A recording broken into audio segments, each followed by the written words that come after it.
अस्सलाम वालेकुम नाज़रीन, माया सनागुल तां ॾिसी रहिया हो न्यू मेरान न्यूज़ और कयूं था ख़बरनि ॾांहुं। ख़बर शामिल थी पिया हैदराबाद मां रिपोर्ट अलीगुल जोखियो जी। हैदराबाद रात 9 बजे सिंध तरक्की पसंद पार्टी कादिर नोनारी जी रिहाइश गाह ते इजलास कोटायो वियो। सिंध तरक्की पसंद पार्टी जे अॻवान कारकुननि खे ख़िताब कयो। सिंध तरक्की पसंद पार्टी जे अॻवान कादिर मंगसी जो पैगाम पिणु ॾिनो वियो। उन मौक़े ते कारकुननि खे ख़िताब कंदे हैदराबाद नीरोन कोर्ट जे सदर लुकमान एरी रुस्तम लाशारी रियाज़ लाको लियाकत चोयो चयो त असां कंहिं बि सूरत में वफ़ाक़ पारां नाजाइज़ ठेकेदार कढण न ॾींदासीं। उन लाइ असांखे पंहिंजी जान जो नज़रानो ॾियणो पवे त बि ॾींदासीं। इन्हनि अॻवाननि जो चवणु हो त 18 डिसंबर ते असां डॉक्टर कादिर मंगसी जी शटरबंद हड़ताल खे कामयाब कंदासीं।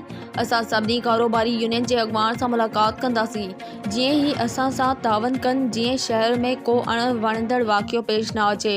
इन्हनि अॻवाननि सभिनी कारकुननि खे ख़िताब कंदे चयो त कंहिं बि कारोबारी माण्हू सां कंहिं बि क़िस्म जी का नाजाइज़ी न थियणु खपे। डिसिप्लिन जी भञकिड़ी कंदड़ कारकुननि पार्टी जो मेंबर न सम्झियो वेंदो।